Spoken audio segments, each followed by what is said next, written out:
Hello everyone. आज का जो हमारा टॉपिक है वो है ऑर्गेनिक पॉलीमर में morphology and order in crystalline polymer. देखो, अगर हम मॉर्फोलॉजी की बात करें, पॉलीमर के अंदर हमें स्ट्रक्चर एंड प्रॉपर्टीज जब हम पढ़ते हैं मेनली, या फिर हम कह सकते हैं स्ट्रक्चर के बारे में जब हम स्टडी करते हैं, तो वहाँ पर हमारी टर्म यूज होती है मॉर्फोलॉजी।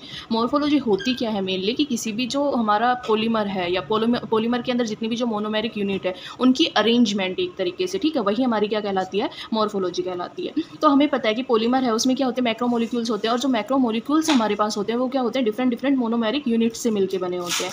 तो जब हम किसी भी मैक्रोमोलिक्यूल की ज्योमेट्रिकल स्ट्रक्चर को अगर हम डिटरमाइन करेंगे, तो या फिर हम ये कह सकते हैं किसी भी मैक्रोमोलिक्यूल की जो ज्योमेट्रिकल स्ट्रक्चर है वो हमेशा डिपेंड करे, किस पे डिपेंड करेगी, जो हमारे पास मोनोमेरिक यूनिट है, डिफरेंट डिफरेंट जो मोनोमेरिक यूनिट है वो एक दूसरे के रिस्पेक्ट में किस तरीके से अरेंज है, उनकी स्पेशियल अरेंजमेंट कैसे है। जो उनकी स्पेशियल अरेंजमेंट होगी वही वहाँ पर डिफाइन करेगी कि हमारा जो मैक्रोमोलिक्यूल है उसकी ज्योमेट्रिकल स्ट्रक्चर क्या होगी हमेशा, ठीक है। अगर हम बात करें जो हमारा कोई भी पॉलीमर है, ठीक है, वो अगर सेम मोनोमेरिक यूनिट है तो उसकी केमिकल स्ट्रक्चर सेम हो सकती है, लेकिन उसकी जो ज्योमेट्रिकल स्ट्रक्चर है वो क्या हो सकती है, हमारी डिफरेंट हो सकती है, ठीक है। तो यहाँ पर क्या है, जो स्पेशियल अरेंजमेंट है मोनोमेरिक यूनिट की, क्योंकि स्पेशियल अरेंजमेंट के थ्रू हम क्या कर रहे हैं, मैक्रोमोलिक्यूल की ज्योमेट्रिकल स्ट्रक्चर डिटरमाइन कर रहे हैं। तो सबसे पहले हमें स्पेशियल अरेंजमेंट पता होनी चाहिए। तो स्पेशियल अरेंजमेंट जो है पॉलीमर की वो डिस्कस की जाती है टू टर्म से। एक हमारे पास है कॉन्फिगरेशन एंड सेकंड है हमारे पास कन्फर्मेशन।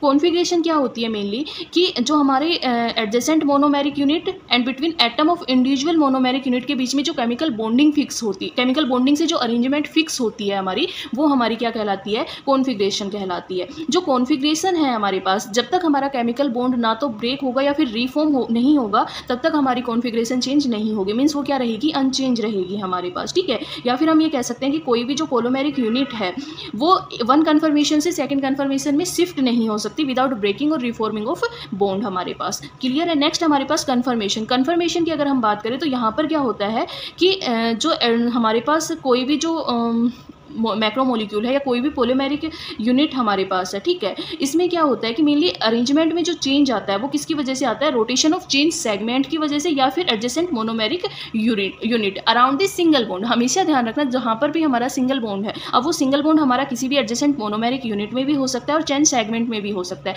तो उसके अराउंड हम क्या करेंगे, रोटेशन करेंगे, और उस रोटेशन से जो हमारा अरेंजमेंट में चेंज आ रहा है वो हमारा क्या कहलाएगा, कन्फर्मेशन कहलाएगा हमारे पास, ठीक है। मेनली जो रोटेशन हो रहा है हमारा, इसमें ना तो ही कोई भी केमिकल बॉन्ड हमारा ब्रेक होता है और ना ही कोई केमिकल बॉन्ड हमारा रिफॉर्म होता है हमारे पास, ठीक है।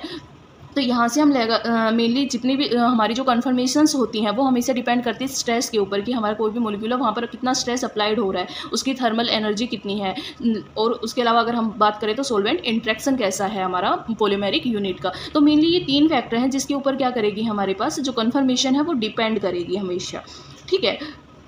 और जो कॉन्फ़िगरेशन है वो हमेशा न्यूमेरिकल जो शेप है उसके थ्रू हम डिटरमाइन कर सकते हैं। लेकिन अगर हम अलग अलग पॉलीमेरिक यूनिट पे अलग अलग स्ट्रेस अप्लाई करेंगे, या फिर सेम मोनोमेरिक यूनिट के ऊपर भी हम अलग अलग स्ट्रेस अप्लाई करेंगे, अलग अलग थर्मल कंडीशंस में उनको रखेंगे, या सोलवेंट इंट्रैक्शन उनका डिफरेंट करेंगे, तो वहाँ से उनकी जो कन्फर्मेशन है वो क्या हो जाएगी, चेंज हो जाएगी मेनली हमारे पास, ठीक है। एग्जाम्पल के केस के ऊपर आप ले सकते हो जितने भी जो आपकी एसिमेट्रिकल कार्बन एटम होते हैं, इन सब के अंदर हम क्या करते हैं, सिग्नल बॉन्ड के अराउंड हम रोटेशन करते हैं और वहाँ से मेनली क्या होती है, कन्फर्मेशन चेंज होती है, ठीक है। कॉन्फ़िगरेशन की अगर हम बात करें हमारे पास, या फिर हम जितने भी जो विनाइल पॉलीमर के आपके कंपाउंड है, जैसे tail to tail, head to head arrangement, ये सारी की सारी ये किस में आती है, आपकी कॉन्फ़िगरेशन के अंदर इन्वॉल्व हो जाएगी आपके पास, ठीक है। कन्फर्मेशन की अगर हम बात करें तो जो आपकी गैच या फिर ट्रांस जो अरेंजमेंट आपकी होती है कार्बन कार्बन सिंगल बॉन्ड के अंदर, या फिर हेलिकल अरेंजमेंट जो होती है क्रिस्टल स्ट्रक्चर है, वो सारी की सारी किस में आएगी, आपकी कन्फर्मेशन के अंदर आएगी। क्लियर है। नेक्स्ट हमारे पास configuration in an asymmetric carbon atom. देखो, एसिमेट्रिक कार्बन एटम का सबसे अच्छा जो एग्जाम्पल है हमारा वो है मोनो सब्स्टिट्यूटेड ओल्फिन कंपाउंड हमारे पास, या कोई भी पॉलीमर जिसमें हमारे पास क्या हो, मोनो सब्स्टिट्यूटेड ओलेफिन हमारे पास प्रेजेंट हो, तो वहाँ पर क्या रहती है, series of asymmetric carbon atom होती है अलोंग दी चेन हमारे पास, ठीक है। और इनको हम सेवरल रूट्स के थ्रू हम क्या करते हैं, स्टीरियो रेगुलर फॉर्म के अंदर कन्वर्ट कर सकते हैं। तो सबसे पहले जो स्टडी की गई थी हमारे पास, इसकी किसने की थी, नाटा ने की थी 1995 टू 1957 के अंदर यहाँ पर, ठीक है। और इसने मेनली क्या बताया था कि फॉलोइंग फिगर के थ्रू इसने क्या रिप्रेजेंट किया था कि किस तरीके से स्टीरियो रेगुलर जो हमारा पॉलीमर है उसके अंदर किस तरीके से अरेंजमेंट हमारी फिक्स होती है मेनली, ठीक है। तो जो कॉन्फ़िगरेशन है हमारी मेनली उसके अंदर जो अरेंजमेंट है उसके बेस पे हमारे पास टर्म आई थी टैक्टिसिटी। टैक्टिसिटी क्या होती है, मेनली ये ग्रीक वर्ड है और जिसका ग्रीक वर्ड टैक्टिटोस है जिसका मीनिंग क्या होता है, अरेंजमेंट या ऑर्डर मेनली, ठीक है। तो यहाँ पर क्या है कि जो भी हमारे पास क्या है सब्स्टिट्यूएंट अटैच है कार्बन से या फिर मोनोमेरिक यूनिट में जितने भी जो सब्स्टिट्यूएंट है हमारे पास, ठीक है, उन सब की अरेंजमेंट को डिफाइन कर सकता है। या फिर हम कह सकते हैं कि जो टेक्टिसिटी होती है मेनली क्या होती है, relative stereochemistry of adjacent chiral centre with in macromolecule हमारे पास, ठीक है। अगर हम बात करें तो मेनली जो टेक्टिसिटी है हमारे पास ये क्या है, practical significance tacticity rest link between tacticity and physical property, की जितनी भी जो हमारा पॉलीमर है उसकी जो फिजिकल प्रॉपर्टीज हैं और जो टेक्टिसिटी है उनका प्रैक्टिकल सिग्निफिकेंस होता है मेनली। या फिर हम ये कह सकते हैं कि कितना जो चेंज आया है अरेंजमेंट में, उनके लिंक की वजह से कितना चेंज हुआ है किसी भी पॉलीमर की अरेंजमेंट के अंदर, तो वो हमारा किस में इंक्लूड होता है, टेक्टिसिटी के अंदर इंक्लूड होता है हमारे पास, ठीक है। उसके अलावा जो हमारे पास किसी भी मैक्रोमोलिक्यूल की जो रेगुलरिटीज होती है, ठीक है, वो हमेशा किसके थ्रू इन्फ्लुएंस होती है, मेनली, या फिर हम ये कह सकते हैं कि जो रेगुलरिटी है मैक्रोमोलिक्यूल की, जो रेगुलरिटी है वो हमेशा डिफाइन करेगी कि हमारे पास जो मैक्रोमोलिक्यूल है वो कितना रिजिड है, कितने क्रिस्टलाइन है या फिर कितना फ्लेक्सिबल है हमारे पास, ठीक है। अमोर्फस या फिर लॉन्ग रेंज डिसऑर्डर के अंदर अमोर्फस है भी या फिर नहीं है हमारे पास, ठीक है। तो मेनली टेक्टिसिटी से हम क्या कर सकते हैं कि किसी भी पॉलीमर की जो मैकेनिकल प्रॉपर्टी है जैसे मेल्टिंग पॉइंट हो गया, सोल्युबिलिटी हो गई, इन सबको हम ईजिली आइडेंटिफाई कर सकते हैं, इनके बारे में हम स्टडी कर सकते हैं हमारे पास, ठीक है। उसके बाद है डायट्स। टेक्टिसिटी में हमारे पास डायट्स यहाँ पर क्या होती है कि कोई भी जो पॉलीमर है हमारे पास वहाँ पर दो एडजेसेंट स्ट्रक्चर यूनिट अगर हमारे पास वहाँ प्रेजेंट हो, ठीक है, किसी भी पॉलीमर मॉलिक्यूल कॉन्स्टिट्यूट के अंदर अगर two adjacent structure units present है तो वो हमारा क्या कहलाएगा, डायट्स कहलाएगा। और अगर यहाँ पर 3 एडजेसेंट स्ट्रक्चर यूनिट प्रेजेंट हो तो वो हमारा क्या कहलाएगा, ट्रायड्स कहलाएगा हमारे पास, ठीक है। मेनली अगर हमारे पास अगर डायट्स के अंदर क्या हो, 2 आइडेंटिकल ओरिएंटेशन यूनिट हो तो जो डायट्स होगा वो हमारा क्या कहलाएगा, मीसो डायट्स कहलाएगा या मीशो। और अगर हमारे पास जो ओरिएंटेशन है वो अपोजिट हो तो ये कैसा कहलाएगा, हमारा रेस्मोडायट्स कहलाएगा या फिर रेसमिक कंपाउंड हमारे पास कहलाएंगे, ठीक है। उसके बाद ट्रायड्स की अगर हम बात करें तो ट्रायड्स में क्या है, मेनली एक हमारे पास आइसोटैक्टिक ट्रायड्स होता है जिसमें क्या होती हैं, 2 एडजेसेंट मीजो डायट्स होते हैं। उसके बाद साइन डाइटोटैक्टिक ट्रायड्स होता है, इसमें क्या रहती है, 2 रेस्मोडायट्स होती है। और हेट्रोटैक्टिक ट्रायड्स में हमारे पास क्या रहती है, मीसोडायट्स एडजेसेंट टू रेस्मोडायट्स हमारे पास, ठीक है। तो आइसोटैक्टिक मेनली क्या है हमारे पास कि जो ओरिएंटेशन यूनिट है हमारे पास वो किसका हो, 2 एडजेसेंट मीजो का डायोड्स का से फॉर्म हो रहा हो हमारे पास। और मीजो डायट्स क्या था, जिसमें जो ओरिएंटेशन यूनिट है वो क्या है, आइडेंटिकल हो हमारे पास। तो एक हम कह सकते हैं कि 2 आइडेंटिकल यूनिट को हम डायोड्स कह रहे हैं। यहाँ पर क्या है, 2 एडजेसेंट डायोड्स जो है हमारे पास, तो मीन्स 2 यूनिट टोटल हो जाएंगे, ठीक है। साइन डायोटाइड्स टैक्टिक्स ट्रायड्स की अगर हम बात करते हैं मेनली, तो यहाँ पर क्या होगा कि जो एडजेसेंट जो डायोड्स है हमारा वो कैसा रहेगा, यहाँ पर रेस्मो रहेगा हमारे पास। और हिट्रोटैक्टिक में क्या रहेगा, एक हमारा मीजो रहेगा और एक हमारा क्या रहेगा, रेस्मो रहेगा मेनली हमारे पास, ठीक है। नेक्स्ट दूसरा अगर हम बात करें टैक्टिक मोलिक्यूल्स का, अगर हम आयुपैक डेफिनेशन की अगर हम बात करें, ठीक है, तो यहाँ पर क्या है कि जो कॉन्फिग्रेशनल यूनिट जो है वो कैसी रहे, किसी भी मैक्रो मोलिक्यूल के अंदर जितने भी जो कॉन्फिग्रेशनल यूनिट होंगी वो सारी की सारी कैसी रहेंगी, अगर आइडेंटिकल है तो हमारा मैक्रो मोलिक्यूल या पॉलीमेरिक यूनिट क्या कहलाएगी, टैक्टिक कहलाएगी हमारे पास, ठीक है। जैसे विनाइल पॉलीमर हो गया CH2CHR, तो यहाँ पर क्या है, जो नेक्स्ट रिपीटिंग यूनिट होगी वो इसी तरीके से रिपीट होगी फर्दर, ठीक है, कि जहाँ पर R का और CH का जो अरेंजमेंट होगा वो हमेशा हमारा क्या आएगा, सेम आएगा यहाँ पर। नेक्स्ट है, और मेनली जो यहाँ पर हम लगा सकते हैं कि जितना जो हमारे सब्स्टिट्यूएंट है यहाँ पर R जो सब्स्टिट्यूएंट है वो क्या होगा, वन साइड पॉलीमर बैकबोन की वन साइड पर अटैच होगा। और जो नेक्स्ट रिपीटिंग यूनिट होगी वो भी इसी तरीके से इसी ऑर्डर को क्या करेगी, फॉलो करेगी। जो प्रीवियस वन ऑर्डर हमारा अप्लाई हुआ था उसी ऑर्डर को वो कंटिन्यूसली फॉलो करती चली जाएगी हमारे पास, ठीक है। दूसरा अगर हाइड्रोकार्बन मैक्रोमोलिक्यूल्स की बात करें तो जितने भी जो कार्बन हमारे पास होते हैं वो क्या होते हैं, टेट्राहेड्रल मोलिकुलर ज्योमेट्री फॉर्म करते हैं, और किस फॉर्म में होते हैं, जिग जैग फॉर्म के अंदर होते हैं। या फिर हम लगा सकते हैं कि जो सब्स्टिट्यूएंट हमारे पास होता है वो कैसे स्टिक होगा, या तो वो प्लेन के ऊपर होगा या फिर बिलो द प्लेन हमारे पास होगा। और मेनली जो ये प्रोजेक्शन हमारा पूरा था इसको हमने क्या बोला था, नाटा प्रोजेक्शन, और इसके बाद इसे क्या बोला था, गोलियो नाटा प्रोजेक्शन हमारा बोला गया था मेनली, ठीक है। नेक्स्ट है हमारे पास एटैक्टिक कॉन्फिगरेशन। जो टैक्टिक कॉन्फ़िगरेशन है उसको ही फर्दर डिवाइड किया गया है मेनली, ठीक है, डिपिक्टेड किया गया है एटैक्टिक कॉन्फ़िगरेशन। देखो एटैक्टिक क्या है, नॉन या फिर रैंडम, और टैक्टिक क्या है, अरेंजमेंट हमारे पास। तो मेनली क्या है कि जो मैक्रोमोलिक्यूल है वहाँ पर जो सब्स्टिट्यूएंट हमारे पास होंगे वो क्या हो, चेन के अंदर रैंडमली क्या किए जाएँ, प्लेस किए जाएँ हमारे पास, ठीक है। तो वो हमारे पास क्या होंगे, एटैक्टिक कहलाएंगे। जैसे एग्जाम्पल आप यहीं पर ले सकते हो कि यहाँ पर क्या है, जैसे HR HR R H H mean कोई अरेंज फिक्स अरेंज नहीं है हमारे पास, ठीक है। जैसे यहाँ पर 2 हाइड्रोजन है, उसके बाद एक R है। यहाँ पर अगर फिक्स होता तो यहाँ पर भी एक हाइड्रोजन आता, उसके बाद R हमारा ग्रुप अटैच होता, लेकिन ऐसा कोई फिक्स अरेंज नहीं है, रैंडम है हमारे पास कि कहीं पर भी कोई भी सब्स्टिट्यूएंट अटैच हो सकता है यहाँ पर हमारे पास, ठीक है। मेनली जहाँ पर जो एटैक्टिक कॉन्फ़िगरेशन हमारे पास है, या फिर हम ये कह सकते हैं जितने भी जो फ्री रेडिकल मैकेनिज्म के थ्रू जो पॉलीमर फॉर्म किए जाते हैं वो सारे के सारे कैसे होते हैं, एटैक्टिक होते हैं। जैसे पॉलीविनाइल क्लोराइड हो गया, ये कैसा होता है, एटैक्टिक होता है। और अगर हम बात करें इनके नेचर की तो रैंडम नेचर होता है, और दूसरा कैसे होते हैं, अमोर्फस हमारे पास होते हैं, ठीक है। नेक्स्ट अगर हम इसी में देखें एटैक्टिक पॉलीमर की अगर टेक्नोलॉजी की बात करें तो टेक्नोलॉजी के लिए ये बहुत ज़्यादा इंपॉर्टेंट होते हैं हमारे पास। इसका बेस्ट एग्जांपल है पॉलीस्टायरीन हमारे पास, ठीक है।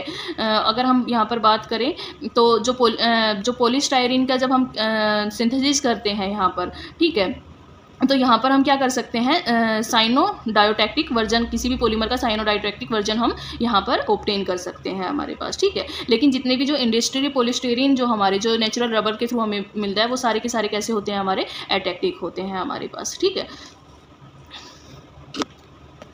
और इसमें जो मटेरियल होते हैं, जो मटेरियल हम यूज कर रहे हैं, ठीक है, वो क्या होते हैं, या फिर जो मोनोमेरिक यूनिट हम यूज कर रहे हैं उनकी जो प्रॉपर्टी होती है वो क्या होती है, मेनली डिफरेंट होती है हमारे पास। क्यों होती है डिफरेंट हमारी, क्योंकि जो स्ट्रक्चर है हमारे पास वो कैसी है, इरेगुलर है हमारे पास, या फिर जो एटैक्टिक वर्जन है हमारा वो क्या बना देता है, इस चीज़ को इम्पॉसिबल बना देता है कि जो मेनली जो पॉलीमेरिक चेन है कि वो एक रेगुलर फैशन के अंदर ही क्या हो जाए, मेनली स्टक होकर रह जाती है हमारे पास, ठीक है। मीन्स हम ये कह सकते हैं सिंपल कि हमने क्या बताया था, एटैक्टिक क्या है, रैंडम है। और ये रैंडमनेस है क्यों, क्योंकि जो मटेरियल या फिर जो मोनोमेरिक यूनिट हम यूज कर रहे हैं उनका नेचर कैसा है, डिफरेंट नेचर, उनकी प्रॉपर्टी डिफरेंट नेचर है। और सेकंड हमारे पास क्या है, इरेगुलर अरेंजमेंट है। इन दोनों फैक्टर्स की वजह से जो पॉलीमेरिक यूनिट है उसके लिए डिफिकल्ट हो जाता है कि वो एक डेफिनेट पैटर्न के अंदर क्या करे, सब्स्टिट्यूएंट को अरेंज कर पाए, और इसी वजह से वो क्या हो जाते हैं, रैंडम अरेंजमेंट हमारे पास आ जाती है हमारा, ठीक है। और यही मेन रीजन है कि जो साइन डाइडोटैक्टिक्स जो पॉलीस्टायरीन हमारे पास होता है ये कैसा होता है, सेमी क्रिस्टलाइन मटेरियल होता है हमारे पास, ठीक है। और जितने भी जो मोर कॉमन एटैक्टिक वर्जन हमारे हैं उनको हम क्रिस्टलाइन नहीं कर सकते, या फिर हम कैसे ग्लास, जैसे अगर ले तो सिंपल ग्लास की फॉर्म के अंदर हम ले सकते हैं इसे, ठीक है। नेक्स्ट है stereo regular isotactic configuration. Iso means same, tactic arrangement, जहाँ पर क्या हो आपकी जो सब्स्टिट्यूएंट ग्रुप है वो आपकी उसकी अरेंजमेंट क्या हो, रेगुलर सेम अरेंजमेंट हो हमारे पास। या तो जो आपका आर है वो क्या रहेगा, अबव द प्लेन ही रहेगा, या फिर आपका आर क्या रहेगा, आर क्या है यहाँ पर, सब्स्टिट्यूएंट ग्रुप है। जैसे अगर हम यहाँ पर इसमें देखें तो सभी के सभी जो आर ग्रुप है वो क्या है, अबव द प्लेन है सभी के सभी, ठीक है। तो जो आइसोटैक्टिक जो कॉन्फ़िगरेशन होगी मेनली उसमें क्या होगा आपका, या तो जो सब्स्टिट्यूएंट ग्रुप है वो आपका अबव द प्लेन होगा या फिर सिर्फ बिलो द प्लेन होगा। ऐसा नहीं है कि कुछ जो सब्स्टिट्यूएंट है वो अबव द प्लेन चले जाए और कुछ जो सब्स्टिट्यूएंट है वो कहाँ आ जाए, बिलो द प्लेन हमारे पास आ जाए, ठीक है। और इसी का अगर एग्जांपल ले तो पॉलीप्रोपाइलिन है, और किसके थ्रू होती है, जिगलर-नाटा कैटलिस्ट, या फिर हम ये कह सकते हैं जो कोऑर्डिनेशन पॉलीमराइजेशन होता है, जिगलर-नाटा को ही हम कोऑर्डिनेशन पॉलीमराइजेशन बोलते हैं, उसके थ्रू हमारे पास क्या होता है, पॉलीप्रोपाइलिन फॉर्म होता है जो कैसा होता है, आइसोटैक्टिक पॉलीमर हमारे पास होता है। मेनली जो आइसोटैक्टिक जो पॉलीमर हमारे पास होते हैं वो सारे के सारे कैसे होते हैं, सेमी क्रिस्टलाइन होते हैं और हेलिक्स कॉन्फ़िगरेशन हमारे पास फॉर्म करते हैं। उसके बाद है साइन डायोटैक्टिस।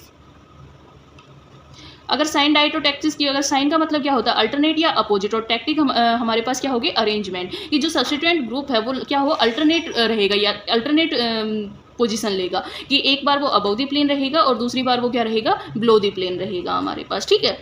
और अगर हम बात करें इसके सिंथेसिस की तो ये क्या होता है, मेटलोसिन कैटलिस्ट पॉलीमराइजेशन के थ्रू हम इसको फॉर्म करते हैं, ठीक है। मेल्टिंग पॉइंट 270 डिग्री सेल्सियस होता है। जैसे स्ट्रक्चर अगर हमारे पास यहाँ तो देखो यहाँ पर below the plane, above the plane, below the plane, above the plane, below the plane, above the plane, ठीक है। पैटर्न सेम रहेगा लेकिन सिर्फ जो आर है वो कैसा रहेगा, अबव या फिर बिलो द प्लेन हमारे पास रहेगा, ठीक है। जो आइसोटैक्टिक और साइन डाइटोटैक्टिक पॉलीमर है इनको हम इजीली सिंथेसाइज कर सकते हैं, जैसे पॉली अल्फा ओलेफिन हो गया, पॉलीस्टायरीन हमारे पास, या पॉली मिथाइल मैक्राइलेट हो गया हमारे पास, तो इनको आइसोटैक्टिक कॉन्फ़िगरेशन से हम बना सकते हैं। पॉलीब्यूटाडाइन हमारा हो गया, पॉली मिथाइल मैक्राइलेट हमारे पास, तो इनको हम साइनो डायोटैक्टिक कॉन्फ़िगरेशन के थ्रू क्या कर सकते हैं, फॉर्म कर सकते हैं हमारे पास, ठीक है। उसके बाद है head to head, tail to tail configuration की अगर हम बात करें तो जो विनाइल पॉलीमर हमारे पास होते हैं, ठीक है, उसमें जो कन्फर्मेशन जो है वो मेनली कंप्लीट या फिर डिस्क्राइब किसके थ्रू होती है, हेड टू टेल कॉन्फ़िगरेशन के थ्रू होती है हमारे पास, ठीक है।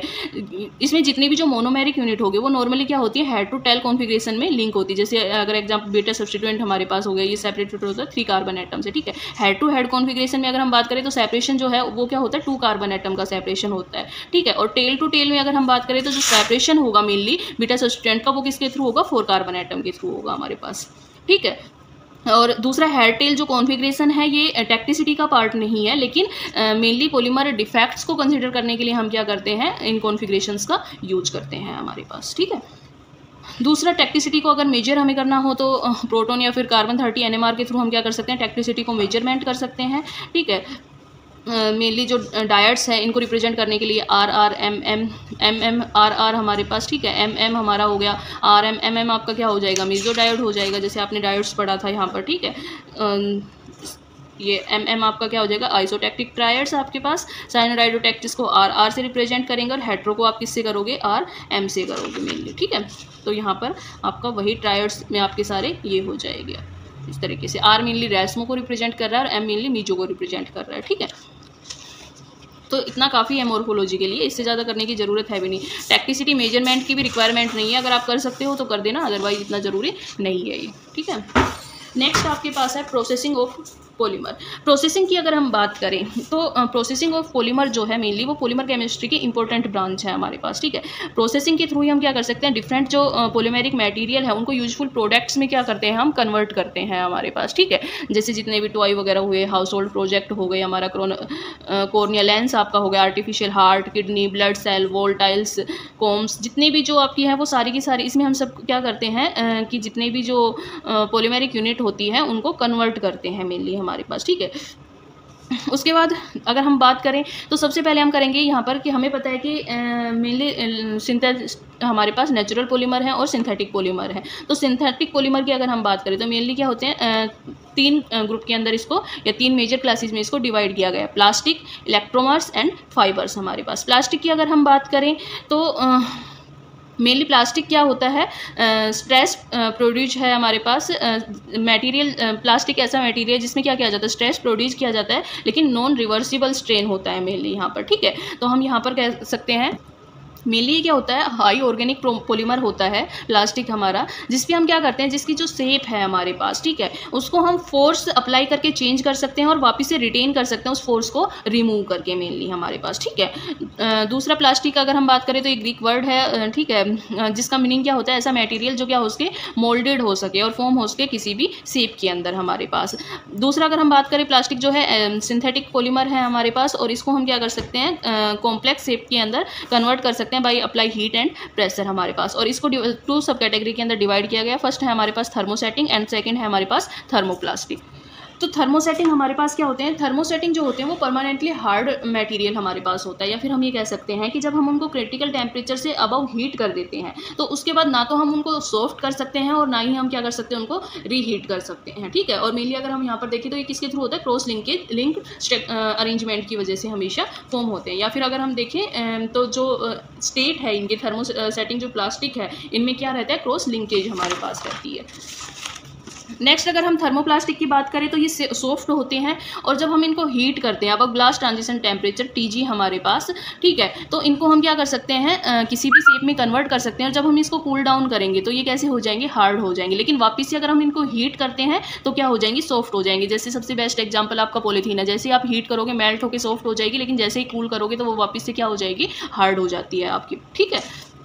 ये अलग अलग प्लास्टिक्स हैं आपके, एसाइक्लिक प्लास्टिक हो गया आपके पास, ठीक है, अमीनो प्लास्टिक हो गया, तो ये आप लोग एक बार देख लेना, ठीक है। उसके बाद थर्मोप्लास्टिक की अगर हम बात करें तो polyethylene high density and low density हमारे पास होती है। रिपीटिंग यूनिट हमारे पास क्या रहती है, CH2 होती है। यूज हमारे पास टॉय हो गया, बोतल हो गया, insulator, house hold product, pipes वगैरह हो गए। पॉलीप्रोपाइलिन हमारे पास CH2 CH3 यूनिट हमारे पास होती है। जितने भी जो हॉस्पिटल वगैरह के जितने भी हमारे इंस्ट्रूमेंट होते हैं, ठीक है, वाटर पाइप्स वगैरह हुए, इटिगर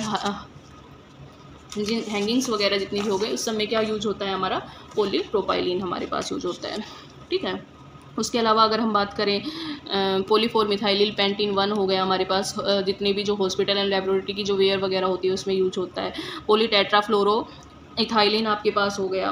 जो नॉन स्टिक पेन वगैरह आपके होते हैं उनके सरफेस पे जो ब्लैक कलर की कोटिंग होती है उसमें आपका यूज होता है। विनाइल क्लोराइड आपका बोटल्स वगैरह, रिकॉर्ड्स वगैरह, पाइप्स वगैरह के अंदर यूज होती है। पॉलीस्टाइरिन की अगर हम बात करें तो जो वॉल स्टाइल हो गई, फ्लावर पॉट्स वगैरह हो गए, कॉन्टैक्ट लेस हो गए, लाइटिंग पैनल्स वगैरह हो गए, इन सब में हम क्या करते हैं, पॉलीस्टाइरिन का यूज करते हैं। तो ये सारे के सारे आपके पास क्या है, थर्मोप्लास्टिक के एग्जाम्पल है। थर्मोसेटिंग प्लास्टिक की अगर हम बात करें तो ये क्या होते हैं, मोर सुपीरियर होते हैं, ठीक है। और जो डायमेंशनल स्टेबिलिटी होती है वो ज़्यादा करेक्टराइज होती है एज कम्पेयर टू थर्मोप्लास्टिक हमारे पास, ठीक है। लेकिन जो थर्मोप्लास्टिक होते हैं उनकी बेटर इम्पैक्ट प्रॉपर्टी हमारे पास होती है। दूसरा अगर हम देखें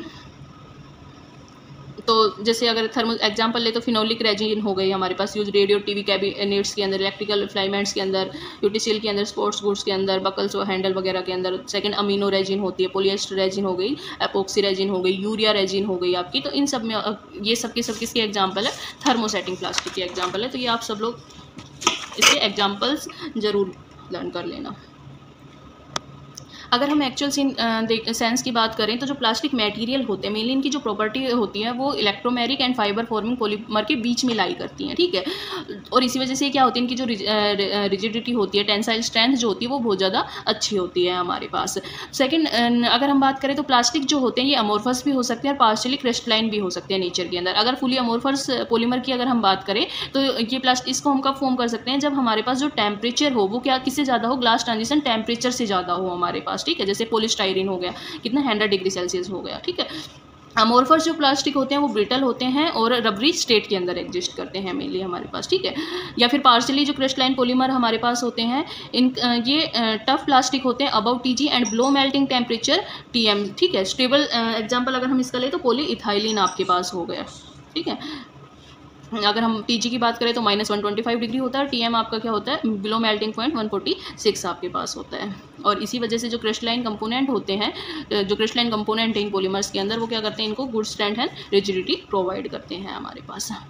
ड्रॉबैक की अगर हम बात करें तो जो फुली अमोर्फस प्लास्टिक होता है वो कैसा होता है, ब्रिटलनेस होता है। लेकिन इसको हम क्या कर सकते हैं, इसमें अगर हम कुछ अमाउंट में इलास्टोमर्स यूज करें ड्यूरिंग रिएक्शन तो इसको हम क्या कर सकते हैं, जो ब्रिटलनेस है इसको हम क्या कर सकते हैं, रिमूव कर सकते हैं हमारे पास, ठीक है। एग्जाम्पल अगर हम यहाँ पर ले तो जो हमारे पास स्टाइरीन मोनोमर है उसके अंदर हम क्या करें, पॉलीमराइजेशन के थ्रू कुछ small amount of butadiene rubber की अगर हम डिजोल्व कर दे तो यहाँ से पॉलीस्टाइरीन हमारे पास फॉर्म होता है, जो क्या करता है इसकी ब्रिटलनेस को रिड्यूज, जहाँ से इसकी जो ब्रिटलनेस होनी चाहिए थी वो उससे ज़्यादा रिड्यूज हो जाती है और जो स्ट्रेंथ है और इम्पैक्ट प्रॉपर्टी है वो भी क्या हो जाती है, मेनली इम्प्रूव हो जाती है। और इसी वजह से इसको क्या कहते हैं, हाई इम्पैक्ट पॉलीस्टाइरीन भी अगर हम इसको बोलते हैं, ठीक है।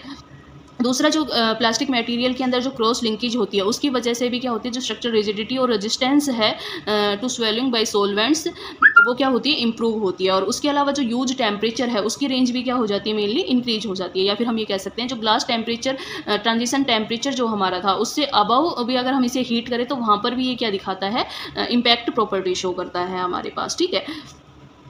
जनरली अगर हम बात करें थर्मोप्लास्टिक मटेरियल में तो वो क्या होते हैं, अनक्रॉस लिंक होते हैं। और जो थर्मोसेटिंग होते हैं वो कैसे होते हैं, क्रॉस लिंक सिस्टम होते हैं। एग्जांपल के लिए अगर हम देखें तो phenol formaldehyde, urea formaldehyde, epoxy system, इनमें क्या होती है, क्रॉस लिंकिंग होती है। पॉलीइथाइलिन, पॉलीस्टाइरीन ये कैसे होते हैं, अनक्रॉस सिस्टम हमारे पास होते हैं, ठीक है। तो ये आपका था थर्मोसेटिंग। नेक्स्ट है इलास्टोमर। इलास्टोमर क्या होते हैं, इलास्टोमर्स की अगर हम बात करें तो ये इनको हम रबर्स बोल सकते हैं, ठीक है। जो फर्स्ट रबर इंडस्ट्री थी वो नेचुरली अकरिंग प्रोडक्ट था लैक्टस, ठीक है, जिसको किससे हुआ था, हेविया वेस्टलिसिस, हेविया बर्सेंसिस से हमने इसको फॉर्म किया था हमारे पास, ठीक है। और इसका जो फर्स्ट यूज नेम था वो अमेरिकन इंडियन के बेस के ऊपर इसे क्या बोला था, काउट कोचू बोला गया था, ठीक है। काउट चाउ कह सकते हो आप या फिर चोउस कह सकते हो, ठीक है, जो इंडियन नेम है मेनली। बाद में इसको रबर या फिर मेटेरियल रबर या फिर आउटर पेंसिल मार्क के थ्रू इसको अलग से नेम दिया गया था और इसको सिंपली क्या बोला गया था, सिंपली रबर बोला गया था, ठीक है। उसके बाद 20वीं सेंचुरी में अगर देखें तो साइंटिस्ट ने मेनली क्या किया था कि ऐसे बहुत सारे पॉलीमर बनाने की कोशिश की थी जिनका क्या हो, जो प्रॉपर्टीज हो वो क्या करे, नेचुरल रबर से रिजेंबल करे।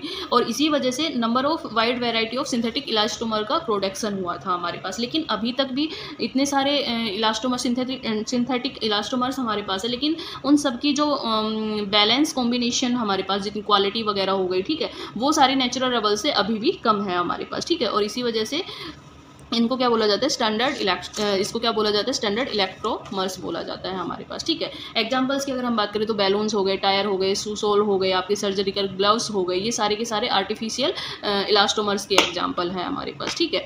दूसरा इंपॉर्टेंट सिंथेटिक अगर हम बात करें स्टाइरिन, ब्यूटाडाइन, SBR हो गया, जिसके अंदर क्या होता है, मेनली 41% इलास्टोमर्स हमारे पास यूज होते हैं, ठीक है।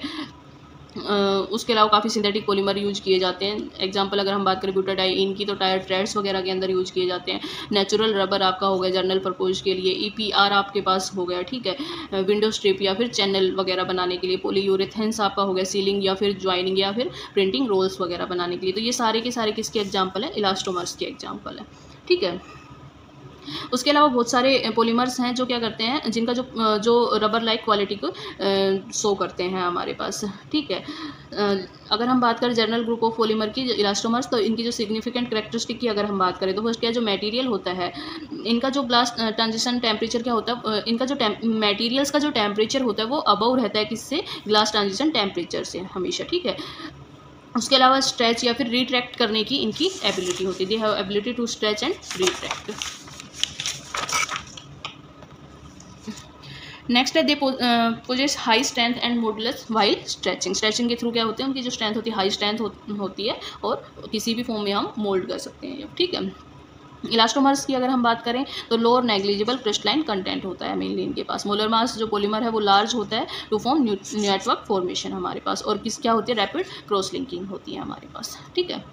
अगर इन सब में इलास्टोमर्स की अगर हम बात करें तो जो मोस्ट इंपॉर्टेंट फैक्टर होता है वो हमारा क्या होता है? ग्लास ट्रांजिशन टेम्परेचर हमारा होता है, ठीक है। और ये क्या करता है? मेनली डिटरमाइन करता है the range of temperature where elastomer behavior is important and define its lower limit temperature. क्योंकि मेनली क्या है, जो इलास्टोमर्स है इनको हम क्या करते हैं? डिफरेंट यूज के लिए अप्लाई करते हैं या फिर डिफरेंट एप्लीकेशंस में इसका यूज़ करते हैं। तो मेनली जो रेंज है वो यहाँ पर इंपॉर्टेंट है, उसी के थ्रू हम यहाँ पर ये पता कर सकते हैं कि कौन सा इलास्टोमर हमारा कहाँ पर यूज होगा मेनली हमारे पास, ठीक है। Hence if the TG of elastomer is below the ambient temperature it is good polymer हमारे पास, ठीक है। तो अगर TG से हमारा लो टेम्परेचर है, यूज टेम्परेचर अगर हमारा कम है तो वो क्या रहेगा? गुड पॉलीमर रहेगा। और अगर हमारा जो TG है वो क्या रहे? मोर देन 400 केल्विन रहे तो इलास्टोमर क्या होगा? इजिली अमोर्फस फॉर्म के अंदर आ जाएगा हमारे पास, ठीक है। मेनली इलास्टोमर में जो क्रॉस लिंकेज जो प्रोसेस होता है उसे हम क्या बोलते हैं? वोकलाइजेशन हमारे पास, ठीक है। मेनली क्या होता है कि जो क्रॉस लिंकिंग के बाद क्या होता है कि जितने भी जो इंटरलिंक्ड मॉलिक्यूल होते हैं उनका जो नेटवर्क होता है वो क्या होता है? इनकी इक्विलिब्रियम टेंशन को मेंटेन रखने के में अप्लीकेबल रहता है हमारे पास, ठीक है। तो यहाँ से हम कह सकते हैं कि किसी भी इलास्टोमर की जो क्रॉस लिंकिंग है वो मोस्ट इंपॉर्टेंट फीचर है उसकी प्रॉपर्टीज़ की चेंज होने के लिए, ठीक है। या फिर हम ये कह सकते हैं कि जो क्रॉस लिंकिंग है वो किसी भी इलास्टोमर की प्रॉपर्टी को क्या कर सकती है? चेंज कर सकती है आपकी, ठीक है। फाइबर आपका लॉन्ग फ्लाइमेंट लाइक मटेरियल होता है, जो लेंथ जिसकी है एटलीस्ट कितनी होती है? 100 टाइम्स इस डायमीटर हमारे पास। पॉलीमर जो है पॉलीमर्स जो हैं उनको हम क्या कर सकते हैं? फाइबर्स की फॉर्म में कन्वर्ट कर सकते हैं। फाइबर आपके है नहीं, बस आपको इसका बेसिक जो इंट्रोडक्शन है वो पता होना चाहिए, ठीक है। दूसरा अगर हम बात करें तो फाइबर होते क्या है? फाइबर पॉलीमर है जो क्या होते हैं? With very high length to diameter ratio हमारे पास, ठीक है। Most of polymer capable being melted और dissolve can be dry into filaments हमारे पास। एग्जांपल्स की अगर हम बात करें, कॉटन हो गया, फ्लेक्स हो गया, सिल्क और वूल हो गए, आपके जितने भी आपके नाइलॉन वगैरह, पॉलिएस्टर वगैरह, ये सारे के सारे किसमें आते हैं? आपके फाइबर के अंदर आते हैं, ठीक है। तो ये आपका पॉलीमर का था बेसिक इंट्रोडक्शन। उसके बाद है हमारे पॉलीमर हेट्रोजीनियस सिस्टम हमारे पास पॉलीमर के अंदर, ठीक है। हेट्रोजीनियस सिस्टम की अगर हम बात करें तो मेनली यहाँ पर 2 कैटेगरी आती है, suspension polymerization and emulsion polymerization. Suspension polymerization क्या है? सस्पेंशन जो पॉलीमराइजेशन है ये हेट्रोजीनियस सिस्टम होता है, और यहाँ पर जो पॉलीमराइजेशन प्रोसीड होता है इसमें क्या होता है? 100% कन्वर्जन होता है प्रोडक्ट के अंदर, और मेनली जो प्रोडक्ट होगा हमारा वो किस शेप में होगा? स्फेरिकल बीड्स या पर्ल की फॉर्म में होगा। इसी वजह से इसको क्या कहते हैं? इस टेक्निक को बीड्स या फिर पर्ल पॉलीमराइजेशन भी कहते हैं हमारे पास, ठीक है। इस टेक्निक के अंदर हमेशा क्या होता है? मेनली जो वाटर इंसोल्यूबल जो मोनोमर्स होते हैं उनको हम पॉलीमराइज कर दें, किस फॉर्म में? फाइन ड्रॉपलेट की फॉर्म के अंदर। या फिर जो मोनोमर मॉलिक्यूल होता है वो सस्पेंडेड होता है in the water and mix with surface active agent and water soluble protective colloids के अंदर मिक्स होता है, और वहाँ से किस में होता है? ड्रॉपलेट के अंदर या फिर बीड्स की फॉर्म में कन्वर्ट होता है हमारे पास, ठीक है। पॉलीमराइजेशन की अगर ड्यूरिंग पॉलीमराइजेशन प्रोसेस की बात करें तो जो स्ट्रिंग होती है हमारी वो क्या रहती है? कंटिन्यू होती है यहाँ पर हमारे पास, ठीक है। और जो मोनोमर हमारे जो इनिटिएटर्स जो आपके होते हैं वो क्या होते हैं? मोनोमर सोल्यूबल होते हैं आपके पास, ठीक है। दूसरा देखिए यहाँ पर तो जो आपका सस्पेंशन पॉलीमराइजेशन होता है ये क्या होता है? इकोनॉमिकल प्रोसेस होता है, जहाँ पर जो वाटर है वो as a heat transfer medium की तरह लिया जाता है, ठीक है। आइसोलेशन जो प्रोडक्ट का वो काफ़ी ईजी होता है, क्यों? क्योंकि जो ये टेक्निक जो इवॉल्व हो रही है ये ओनली बीड्स की फिल्ट्रेशन के इवॉल्व होती है, कि हमें सिर्फ क्या करना होता है? बीड्स का फिल्ट्रेशन करना होता है, और इसी वजह से काफ़ी इनका जो आइसोलेशन है वो काफ़ी ईजी होता है हमारे पास, ठीक है। उसके अलावा जो सरफेस एक्टिव एजेंट और प्रोटेक्टिव जो कोलाइड्स होते हैं उनको हम वॉश कर सकते हैं, रिमूव कर सकते हैं बाई वाटर। हमारे पास सिंपल वाटर से भी हम उनको क्या कर देंगे, यहाँ से बीड्स या फिर जो हमारे पॉलीमर है उनसे अलग कर सकते हैं हमारे पास, ठीक है। जो वार्स और ड्राई पॉलीमर प्रोडक्ट होते हैं उनको हम यूज़ कर सकते हैं किसमें, मॉडलिंग के अंदर, कोटिंग के अंदर और एडेसिव प्रपोज के अंदर हम यूज़ कर सकते हैं, ठीक है। नेक्स्ट अगर हम देखें by suspension polymerization method, polyvinyl acetate beads हम फॉर्म कर सकते हैं, पॉलीस्टायरीन बीड्स हम फॉर्म कर सकते हैं, स्टायरीन डाइविनाइल कोपॉलीमर बीड्स हम यहाँ पर प्रोड्यूस कर सकते हैं, ठीक है। उसके बाद है अमल्सन पॉलीमराइजेशन। अमल्सन पॉलीमराइजेशन की अगर हम बात करें मेनली, तो अमल्सन जो पॉलीमराइजेशन जो इंडस्ट्रियल टेक्निक्स के अंदर काफ़ी ज़्यादा यूज किया जाता है, ठीक है। इसमें क्या होता है, जितने जो आपके ब्यूटाडाइन हो गया, क्लोरोप्रीन हो गया, विनाइल एसिटेट, विनाइल क्लोराइड हो गया, क्राइलेट्स हो गए, ये जितने भी जो मोनिमर्स हैं उनको हम एमल्सन पॉलीमराइजेशन के थ्रू क्या कर सकते हैं, पॉलीमराइज कर सकते हैं। दूसरा, इस जो एमल्सन पॉलीमराइजेशन है इसके थ्रू हम क्या करते हैं, मेनली जो हाई मोलिकुलर वेट की जो प्रोडक्ट है उनको फॉर्म करना इसमें ईजी होता है हमारे पास, ठीक है। सिस्टम की अगर आप बात करें तो जो मोनोमर्स होते हैं वो मेनली क्या होते हैं, एक्वस फेज के अंदर डिस्पर्ज हो जाते हैं, किसमें, एक यूनिफॉर्म अमल्सन बना के हमारे पास, ठीक है। और जो ये अमल्सन हमारा होता है ये स्टेबलाइज किसके थ्रू होता है, सरफेक्टेंट्स के थ्रू या फिर सरफेस एक्टिव एजेंट के थ्रू हमारे पास, ठीक है, या फिर प्रोटेक्टिव कोलाइड्स या फिर सर्टेन बफर के थ्रू हम इसको क्या करते हैं, इस एमल्सन को स्टेबलाइज कर सकते हैं हमारे पास। मेनली जो सरफेस एक्टिव एजेंट है इसको हम 3 टाइप से यूज़ कर सकते हैं। एक हमारे पास क्या हो सकता है, एनाइनिक सरफेस एक्टिव एजेंट हम यूज़ कर सकते हैं, जो मेनली क्या रहेगा, alkali acid, salts of fatty acids and aryl and alkyl sulphonic acid हम यूज़ कर सकते हैं इसमें। नेक्स्ट है हमारे पास कैटाइनिक सरफेक्टेंट्स हम यूज़ कर सकते हैं, जिसमें क्या रहेगा, अल्काइल अमोनिया हैलाइड या फिर अल्काइल अमाइन हाइड्रोक्लोराइड हो सकता है। और थर्ड हमारा जो सरफेस एक्टिव एजेंट जो हमारा है वो क्या हो सकता है, नॉन आयनिक सरफेक्टेंट्स हमारे पास हो सकता है, ठीक है, जिसमें ester of fatty acid, alkyl glycosides हमारे पास। मेनली जो सरफेक्टेंट होते हैं इनकी लो सोलिबिलिटी होती है और इसी वजह से ये क्या होते हैं, कंप्लीटली डिजोल हो जाते हैं और मोलिकुलर डिस्पर्ज हो जाते हैं एट लो कंसनट्रेशन हमारे पास, ठीक है। हाई कंसनट्रेशन की अगर हम बात करें तो सभी के सभी मॉलिक्यूल क्या होते हैं, डिस्पर्स स्टेट के अंदर होते हैं और concentration above which only micelle formation take place called critical micelle concentration, CMC हमारे पास। सीएमसी के एग्जांपल अगर आप बात करो तो ये आपके अलग अलग एग्जांपल है, ये आपके एनाइनिक के हो गए सारे, कैटाइनिक के एंड नॉन आयनिक के आपके पास, ठीक है। नॉन आयनिक में क्या हो गई, empty micelles, monomer filled micelle आपके पास, और यहाँ पर मोनोमर ड्रॉपलेट आपके पास। मेनली क्या हो रहा है, जो ड्रॉपलेट है उनके बीच में केमिकल बॉन्डिंग आपके पास फॉर्म हो गई है। जो आपका ये डार्क सर्कल है ये सरफेक्टेंट मॉलिक्यूल को रिप्रेजेंट कर रहा है, और जो ये होलो है ये क्या करें, आपको मोनोमरिक मॉलिक्यूल को रिप्रेजेंट कर रहे हैं यहाँ पर।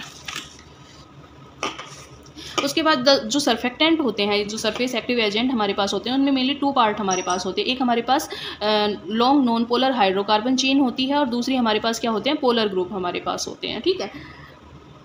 जो एमल्सिफाइड मॉलिक्यूल होते हैं, ठीक है, तो जो नॉन पोलर पार्ट होगा उनका अटैच होगा किससे, पोलर एंड से, और क्या बना देगा, मिसेल्स बना देगा। जो हाइड्रोकार्बन एंड है वो come close to each other at the interior and polar end align themself outward हमारे पास, ठीक है, वो बाहर की तरफ मूव कर जाते हैं हमारे पास। जो एमल्सिफिकेशन हमारे पास है उसे हम कब अचीव कर सकते हैं, जब मोनोमर जो है हमारे वो किस में ऐड हो जाएं, मोनोमर्स हैं वो ऐड हो जाएं और क्या हो जाएं, एगिटेटेड हमारे पास हो जाएं, ठीक है। और हमारे पास जो एमल्सन सिस्टम होगा, a monomer droplets and micelle can be dispersed uniformly हमारे पास। उसके अलावा अगर हम बात करें तो जो वाटर सोल्यूबल इनिटेटर्स वगैरह होते हैं वो भी एमल्सन सिस्टम में काफ़ी यूज़ किए जाते हैं। रिडॉक्स इनिटेटर्स जो हैं वो भी इस सिस्टम में काफ़ी यूज़ किए जाते हैं हमारे पास, ठीक है। पॉलीमराइजेशन की अगर बात करें तो एमल्सन के अंदर जो पॉलीमराइजेशन होता है, ठीक है, वो मिसेल्स की सरफेस लेयर के ऊपर होता है या फिर उसके अंदर प्रोसीड होता है हमेशा हमारे पास, ठीक है। और कब होगा, जब मोनोमर जो हमारा होगा वो कहाँ पर होगा, inside the micelle is consumed हमारे पास। Monomer diffuse into the micelle to form monomer droplet present in the aqueous phase. Mainly हम क्या कह रहे हैं, देखो, क्योंकि हमने बताया कि जो पॉलीमराइजेशन हमारा होता है वो कहाँ होता है, जो मिसेल है हमारी या तो उसके अंदर होगा, जैसे कि हमारे पास अंदर, या फिर कहाँ होगा, इसकी सरफेस के ऊपर होगा हमारे पास, ठीक है। अब सरफेस के अंदर होगा तो जितने भी जो मोनोमर हैं हमारे वो सारे के सारे क्या हो जाएंगे, मिसेल के अंदर कंज्यूम हो जाएंगे, और जो और मोनोमर होंगे वो फिर क्या करेंगे, डिफ्यूज होना स्टार्ट हो जाएंगे मिसेल्स के अंदर, और डिफ्यूज होकर क्या बना देंगे, मोनोमर ड्रॉपलेट बना देंगे, किसमें, एक्वस फेज के अंदर हमारे पास। और ये मेनली प्रोसेस अगर हम बात करें तो क्या होता है, चेन ग्रोथ जो होती है मेनली इसमें वो क्या होती है, कंटिन्यूसली होती है till another radical species enter and arrest the chain growth हमारे पास। यहाँ पर क्या हो रही है, देखो, चेन ग्रोथ हो रही है हमारे पास, ठीक है। और ये चेन ग्रोथ कब तक होती रहेगी, जब कोई अलग से हमारे पास क्या हो जाए, स्पीसीज जो है रेडिकल स्पीसीज, जब उसके अंदर एंटर हो जाए और उस चेन ग्रोथ को क्या कर दे, लॉक कर दे हमारे पास, ठीक है। और जैसे चेन चेन ग्रोथ हमारे पास अरेस्ट होगी या फिर लॉक होगी, तो वहाँ से क्या होगा, फाइन पार्टिकल जो है हमारे वो मिसेल्स लेयर के ऊपर एम्पलीफायर होना स्टार्ट हो जाएंगे हमारे पास, ठीक है। तो ये मेनली था आपका एमल्सन आपके पास। तो जितनी भी जो प्रॉपर्टी वगैरह थी आपकी वो यहाँ पर कंप्लीट हो गई हैं। उसके बाद आपके जो नेक्स्ट है टॉपिक यहाँ पर स्ट्रक्चर है डिफरेंट कंपाउंड्स की, पोलियामाइड हो गया, पॉलीस्टाइरीन, पॉलीएस्टर हो गए, पॉलीयूरेथीन हो गए, hydrocarbon, aromatic hydrocarbon, aliphatic hydrocarbon, तो वो सब हम नेक्स्ट वीडियो में कंटिन्यू करेंगे।